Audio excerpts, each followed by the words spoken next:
So very good afternoon, everyone. Good afternoon, ma'am. So the topic that we are going to discuss today is from unit number 3 of Fundamentals of Nursing, that is recreational therapy, right? So the topic name is role of nurse in recreational therapy, right? So any idea what actually it is? क्या होती है ये recreational activity?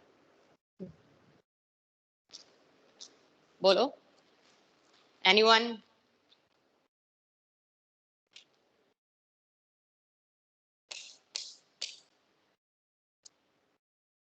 Any idea?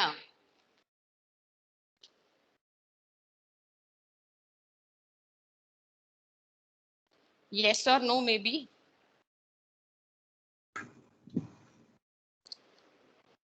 No, ma'am. No. So recreational therapy में आपको मैं थोड़ा सा overview दे देती हूँ. जैसे सपोज कोई पेशेंट हॉस्पिटलाइज है आपके पास, ठीक है, तो with the hospitalisation and with his condition of illness, right, तो वो थोड़ा बाउंड हो जाता है. वो अपने एक्टिविटीज जो है वो नहीं कर पाता है जो डेली लिविंग की वो कर पाता था पहले, ठीक है. तो थोड़ा सा उनको इंडिपेंडेंट बनाना और उनके जो फंक्शनल लॉस हुआ है, मतलब जो उनकी बॉडी का फंक्शनल लॉस हुआ है, उस फंक्शनल लॉस को धीरे धीरे ट्रैक पे लेके आना इज रिक्रिएशनल थेरेपी. ठीक है. So here comes the definition. So recreation is a form of activity therapy used in most psychiatric settings. It is a planned therapeutic activity that enables people with limitations to engage in recreational experience. ठीक है. तो ज्यादातर जो है recreational therapy जो है एक तरह की क्या है, ये एक्टिविटी थेरेपी है. मतलब इसमें हम कोई एक्टिविटीज जो है वो करवाते हैं पेशेंट से, और ज्यादातर ये साइकेट्रिक हॉस्पिटल्स में, जो मेंटल हॉस्पिटल्स होते हैं, मेंटल असाइलम्स होते हैं, वहां पे ज्यादा यूज होती है रिक्रिएशनल थेरेपीज, राइट. कर इसको कहीं पे भी सकते हैं आप, स्कूल में भी यूज कर सकते हैं. जब अगर आप स्कूल हेल्थ नर्स हैं तो पेरेंट और बच्चे की काउंसलिंग करने के लिए भी आप रिक्रिएशनल थेरेपी को यूज कर सकते हो, ठीक है. बट ज्यादा इसका यूज जो है वो साइकेट्रिक सेटिंग्स में होता है. और इसके एक तरह से ये क्या है, प्लान्ड एक्टिविटी होती है. प्लान्ड एक्टिविटी होती है जिससे कि पेशेंट की रिकवरी में हेल्प होती है. पेशेंट की क्या होती है, रिकवरी में हेल्प होती है, ठीक है. अब जैसे मैं आपको एग्जांपल देती हूँ. जैसे कोई पेशेंट जो है वो डिप्रेशन का शिकार था और वो साइकेट्रिक हॉस्पिटल में एडमिट हुआ, ठीक है. तो लाइक 1 मंथ के बाद उसका थोड़ा थोड़ा कंडीशन जो है वो अब इम्प्रूव होने लगा है, राइट. तो अब आप उसको क्या करोगे, रिक्रिएशनल एक्टिविटीज में आप उसको इन्वॉल्व करते हो. जैसे कि अगर पेशेंट का इंटरेस्ट है आर्ट का, ड्राइंग करने का, पेंटिंग करने का, तो आप उसको सारे रिसोर्सेज जो है वो प्रोवाइड करती हैं और पेशेंट अपना वो जो एक्टिविटी है वो उसके ऊपर परफॉर्म करता है, ठीक है. उससे क्या है, पेशेंट की मेंटल हेल्थ में भी इंप्रूवमेंट आती है, उसके फिजिकल जो उसके फंक्शनल लॉस हुए थे उसमें भी उसकी हेल्प होती है, right. So it is a planned therapeutic activity that enables people with limitations to engage in recreational experience. ठीक है. तो थेराप्यूटिक का मतलब क्या होता है, थेराप्यूटिक का मतलब होता है कि जो पेशेंट की ट्रीटमेंट में या रिकवरी में हेल्प करे. तो हम इसमें ऐसी एक्टिविटीज करवाते हैं पेशेंट को जिससे कि उसकी ट्रीटमेंट में मदद होती है, रिकवरी में हेल्प होती है, राइट. क्लियर हुआ डेफिनेशन इसका, recreational therapy? Yes ma'am. Okay. Then next आता है इसका एम्स. सो एम्स इसके आप क्या देंगे, टू एनकरेज सोशल इंटरेक्शन, ठीक है. अब जैसे मैंने आपको एग्जांपल दिया कि डिप्रेशन वाला पेशेंट है, ठीक है. तो जो डिप्रेशन वाले पेशेंट होते हैं वो क्या करते हैं, अपने आप को औरों से अलग कर लेते हैं, थोड़ा सा अलग अलग रहते हैं वो, है ना, क्योंकि वो किसी से बात करना पसंद नहीं करते. लेकिन इस तरह की एक्टिविटी से जो वो पेशेंट होगा, ठीक है, उस वो इनकरेज होगा सोशली इंटरेक्ट करने के लिए, राइट. देन नेक्स्ट आता है टू डिक्रीज विड्रॉल टेंडेंसीज, ठीक है. विड्रॉल टेंडेंसीज को डिक्रीज करता है. ये विड्रॉल टेंडेंसीज का मतलब है, सपोज जैसे किसी कोई ड्रग अब्यूज है, कोई पेशेंट है वो ड्रग्स लेता था, ठीक है, और वो ड्रग डी एडिक्शन सेंटर में एडमिट हुआ है, ठीक है. तो वो बहुत टाइम से वो ड्रग ले रहा है, अब उसकी ड्रग्स जो है वो बंद हो गई, हॉस्पिटल में वो ड्रग्स नहीं ले पा रहा. समझ रहे हो ना मेरी बात. तो उससे क्या होगा, उससे क्या होगा, पेशेंट के अंदर कुछ विड्रॉल सिम्टम्स आते हैं कि अब उसकी बॉडी को वो चीज नहीं मिल रही. तो पेशेंट को जैसे एक्सेसिव स्वेटिंग होगी, ठीक है, गुस्सा आएगा. तो वो सारे विड्रॉल जो साइंस हैं, विड्रॉल जो सिम्टम्स हैं, ठीक है, जो आते हैं विड्रॉल, कोई चीज, कोई ड्रग वाली चीज छोड़ने पे, ठीक है, तो वो इसमें नहीं आते. क्यों नहीं आते, क्योंकि पेशेंट अपने आप को दूसरी एक्टिविटीज में जो है वो एंगेज रखता है. आया समझ में? Yes ma'am. Yes, ma'am. Then to Ma'am. provide outlet for feelings, to provide outlet for feelings. कई बार पेशेंट जो है वो अपने जो मन की बात होता है वो आपको वैसे नहीं एक्सप्रेस करके बता सकता, ठीक है। तो जब आप उसको रिक्रिएशनल एक्टिविटी में इन्वॉल्व करते हो, सपोज ड्राइंग कर रहा है पेशेंट, पेंटिंग कर रहा है पेशेंट, ठीक है, तो उस केस में क्या होगा, वो पेशेंट क्या करेगा, ड्राइंग के थ्रू, पेंटिंग के थ्रू जो है वो अपने अंदर के इमोशंस को जो है वो बाहर लेके आ सकता है, ठीक है। सो ये इसके एम्स हैं, समझ में आया आपको? Yes, ma'am. ठीक है। देन नेक्स्ट है to promote socially acceptable behaviour. वो पेशेंट जो है रिक्रिएशनल एक्टिविटीज की मदद से धीरे धीरे रिकवर होगा और वो अब ऐसा बिहेवियर उसका हो जाएगा जो कि सोसाइटी में एक्सेप्टेबल होगा, ठीक है। अब क्योंकि डिप्रेसिव पेशेंट होगा या मेनिक पेशेंट होगा या किसी को और तरह की कोई प्रॉब्लम है, फोबिया है, एंजाइटी है, तो वो ऐसा बिहेवियर शो करती है जो कि सोसाइटी में एक्सेप्टेबल नहीं होता। तो लेकिन उनको ट्रीटमेंट के साथ साथ हम साथ में रिक्रिएशनल एक्टिविटीज करवाते हैं जिससे कि उनका बिहेवियर जो है वो चेंज हो जाता है, ठीक है, जो कि सोसाइटी में एक्सेप्टेबल रहेगा। देन है to develop skills, talents and abilities, ठीक है। तो ये रिक्रिएशनल एक्टिविटीज जो है ये स्किल्स डेवलप करने में भी हेल्प करता है, पेशेंट के जो हिडन टैलेंट्स होता है उनको भी बाहर लेके आता है और उसकी एबिलिटीज को भी सामने लेके आता है, उससे पेशेंट भी जो है वो कॉन्फिडेंट फील करता है। Then to increase physical confidence and a feeling of self worth, ठीक है। अब उसको अपनी कैपेसिटीज का पता है, अपने उसको कैपेसिटीज का पता चल गया, उसको अपनी एबिलिटीज का पता चल गया कि मैं ये कर सकता हूँ, ये नहीं कर सकता, ठीक है। तो उससे क्या होगा, पेशेंट के अंदर एक कॉन्फिडेंस जो है वो आएगा और उसके खुद की वैल्यू जो है वो पता चलेगी, ठीक है। देन नेक्स्ट है points to be kept in mind. So being a nurse, जब आप किसी पेशेंट को रिक्रिएशनल एक्टिविटी में डाल रहे हो, थेरेपी दे रहे हो, तो आपको क्या क्या चीजें जो है वो ध्यान में रखनी है। अभी तक समझ आया आपको? Yes, ma'am. ठीक है। Yes, ma'am. सो क्या क्या चीजें हम ध्यान में रखेंगे, provide a non threatening and non demanding environment, ठीक है। पेशेंट को नॉन थ्रेटनिंग एनवायरनमेंट देना है, धक्के से काम नहीं कराना, उसको डरा के नहीं करवाना काम कोई भी। रिक्रिएशनल एक्टिविटी में अगर पेशेंट का इंटरेस्ट नहीं आ रहा है अभी, तो आपने उसको इन्वॉल्व नहीं करना है, ठीक है। लेकिन नॉन डिमांडिंग एनवायरनमेंट होना चाहिए। देन है provide activities that are relaxing and without rigid guidelines and time frames, ठीक है। ऐसी एक्टिविटीज आपने जो है पेशेंट को प्रोवाइड करनी है जिसमें कोई टाइम फ्रेम ना हो कि आधे घंटे के अंदर आपने ये पेंटिंग बना के रखनी है या आधे घंटे के अंदर आपने ये टास्क जो है वो पूरा करना है। जैसे मेंटल हॉस्पिटल्स में या साइकेट्रिक हॉस्पिटल्स में क्या होता है, पेशेंट्स को ना न्यूज़पेपर दे दिए जाते हैं, न्यूज़पेपर से उनको वो बनाने होते हैं, लिफाफे होते हैं ना न्यूज़पेपर वाले, पेपर बैग्स होते हैं जो, Yes, तो वो ma'am. लोग, हाँ वो लोग वो बनाते हैं और वो बाहर सेल के लिए भी जाते हैं बोले पेपर बैग्स, ठीक है। तो that is also one sort of recreational activity. तो वो उन पेशेंट्स के लिए होता है those who are towards the recovery, जो ठीक होने की तरफ को है, ठीक है। देन ऐसी अपनी एक्टिविटीज नहीं देनी है जिसके अंदर कोई टाइम फ्रेम हो, टाइम फ्रेम नहीं होना चाहिए और ऐसी कोई सख्त गाइडलाइन नहीं होनी चाहिए उसके अंदर कि आपने इस काम को इस तरीके से ही करना है। उससे क्या होगा, पेशेंट को प्रेशर फील होगा एक और वो अच्छा परफॉर्म नहीं कर पाएगा। प्लस आप जो अचीव करना चाहते हो रिक्रिएशनल थेरेपी से, ठीक है, वो अचीव नहीं हो पाएगा अगर आप पेशेंट को कोई स्पेसिफिक डिमांड रख दोगे या कोई टाइम फ्रेम बांध दोगे कि आपको ये काम इतने घंटे में करना है, ठीक है। Then provide activities that are enjoyable and self satisfying। ऐसी एक्टिविटीज जो है वो अपने पेशेंट को प्रोवाइड करनी है जिससे कि उसको पेशेंट एंजॉय करे और खुद को सेटिस्फाई कर सके वो, तो उसके इंटरेस्ट की एक्टिविटी जो है वो होनी चाहिए। Is it clear? Yes, ma'am. Okay Yes, ma'am. Okay. Then है टाइप्स ऑफ रिक्रिएशनल एक्टिविटीज, ठीक है। सबसे पहले आपकी आती है मोटर फॉर्म्स, ठीक है। मोटर फॉर्म्स में आपका आ जाएगा जैसे कि जिसमें पेशेंट को चलना फिरना भागना पड़ेगा, that are motor form activities, ठीक है। तो आप मोटर फॉर्म एक्टिविटीज पेशेंट से करवा सकते हो, ठीक है। उसको गेम्स में इंक्लूड कर सकते हो, जैसे कि क्रिकेट खेलने में आप उसको इन्वॉल्व कर सकते हो, है ना, हॉकी खेलने में, फुटबॉल खेलने में या बैडमिंटन खेलने में आप उनको इन्वॉल्व कर सकते हो, ठीक है।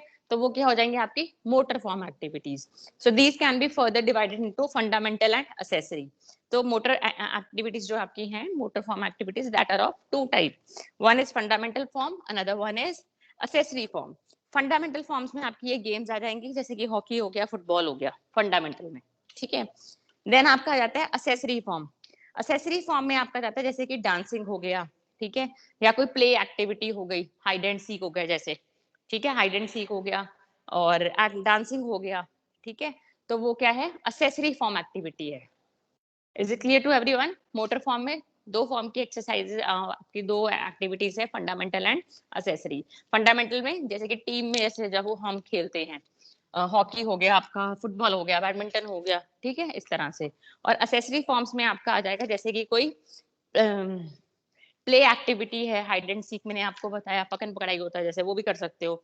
डांसिंग हो गया, तो वो किस में आएगा आपका, असेसरी फॉर्म में। Is it clear? Yes, ma'am. Yes, ma'am. Yes. Okay. Then next आता है सेंसरी फॉर्म, ये तो था आपका मोटर फॉर्म।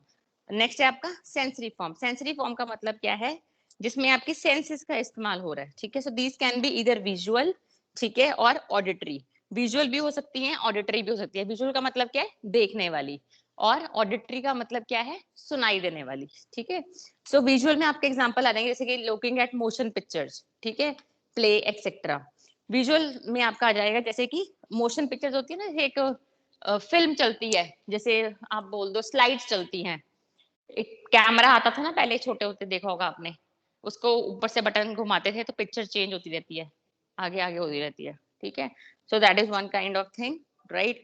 सो देन ऑडिटरी में आपका रहेगा such as listening to a concert, ठीक है। लिसनिंग टू अ कंसर्ट हो सकता है, म्यूजिक कॉन्सर्ट होता है, जैसे लाइव कोई परफॉर्म कर रहा है तो उसको सुनना, ठीक है, या फिर म्यूजिक सुनना, वो किस में आपका आ जाएगा, ऑडिटरी रिक्रिएशनल थेरेपी में, ठीक है। अगर पेशेंट सॉन्ग सुनना पसंद करता है, गजलें सुनना पसंद करता है, तो आप उसको वो दे प्रोवाइड करवा सकते हो, ठीक है। तो this is sensory form. Then next is intellectual form, ठीक है। इंटेलेक्चुअल फॉर्म में आपका आ जाएगा जैसे सपोज किसी पेशेंट को रीडिंग का शौक है, तो आप उसको बुक्स दे सकते हो रीड करने के लिए, नॉवेल्स आप उनको दे सकते हो जो कि पॉजिटिव थिंकिंग को मोटिवेट करें, ठीक है, नेगेटिव थिंकिंग को नहीं। तो वैसे ही आप उसको रीडिंग के लिए कुछ बुक्स दे सकते हो, या पेशेंट का किसी पर्टिकुलर एरिया में इंटरेस्ट है तो उसके रिलेटेड आप उसको बुक्स लाने में हेल्प कर सकते हो, ठीक है।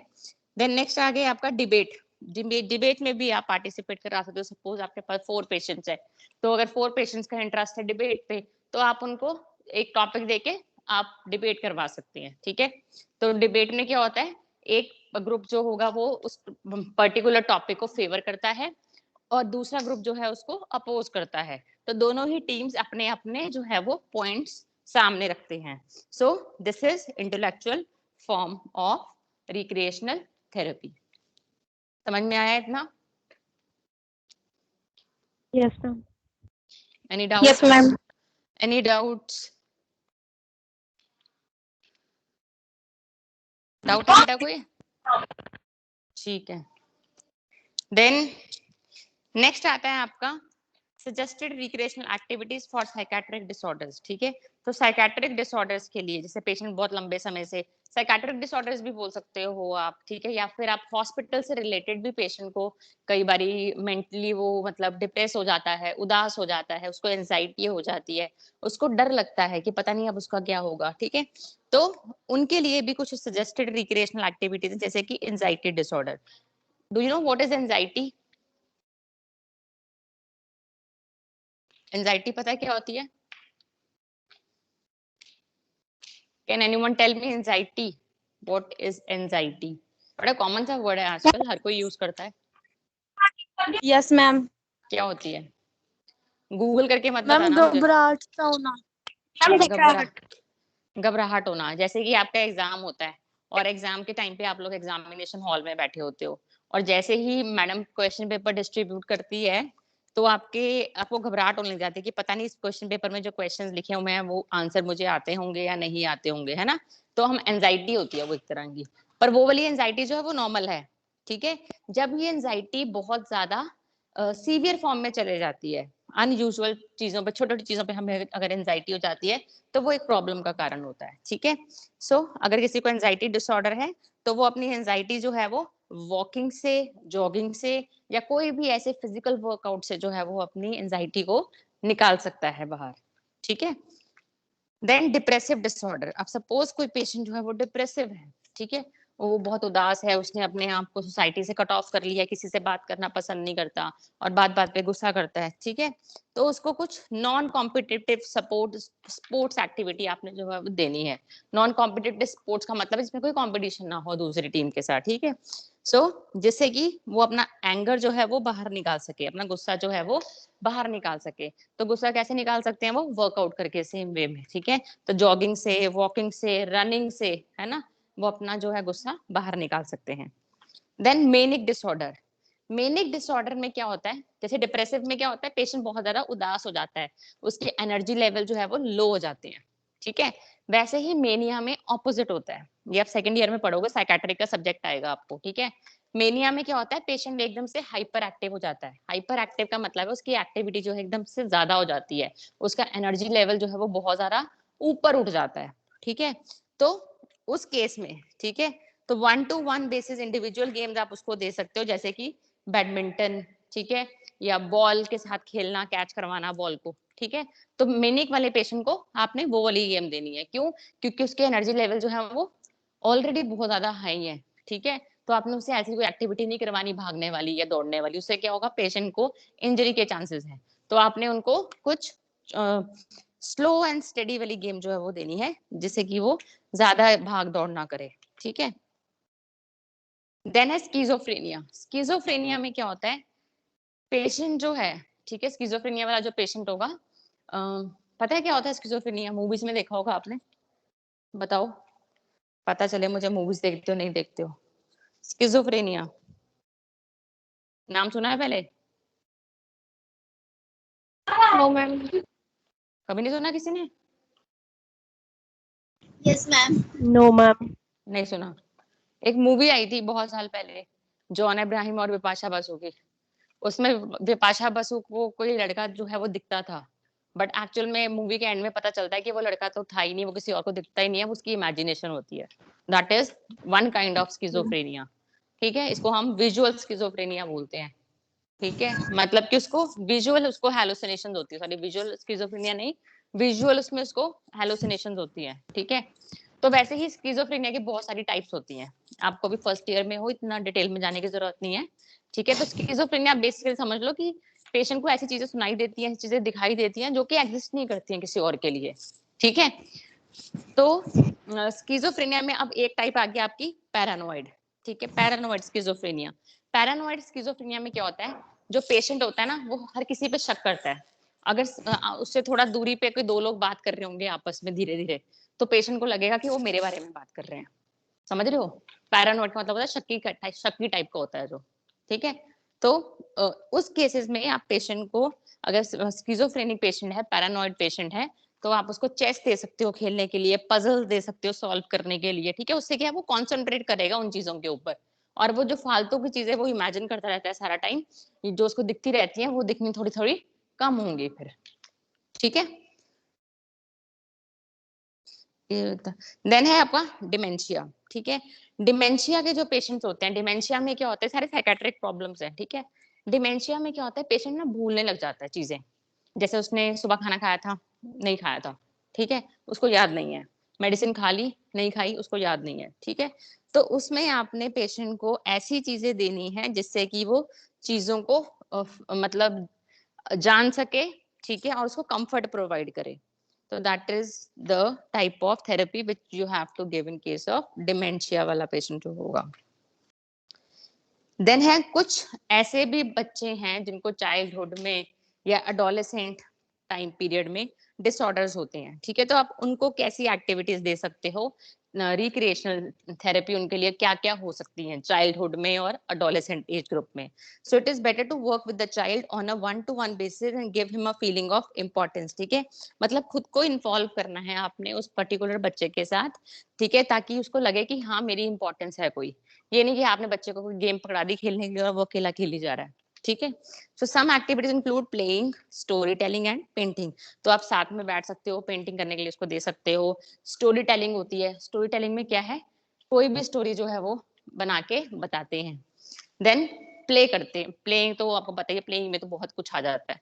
तो ये सारी एक्टिविटीज किसके लिए सही है? चाइल्डहुड और अडोलेसेंट डिसऑर्डर्स के लिए। समझ में आ रहा है बेटा टॉपिक? सिंपल सा ही टॉपिक है ये, ज्यादा कोई वास्ट है नहीं इसमें कुछ. Yes, ma'am. Okay, just wait.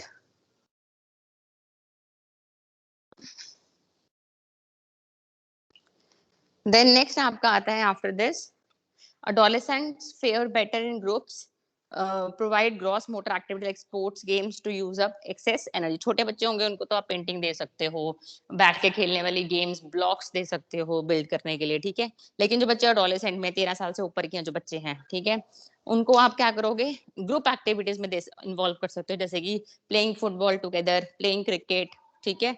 मतलब ऐसी उनको गेम्स देनी जिससे कि उन बच्चों की एनर्जी जो है वो यूटिलाइज हो सके, ठीक है. देन नेक्स्ट आता है आपका रोल ऑफ नर्स, ठीक है. नर्स का क्या रोल है इन रिक्रिएशनल थेरेपी, ठीक है.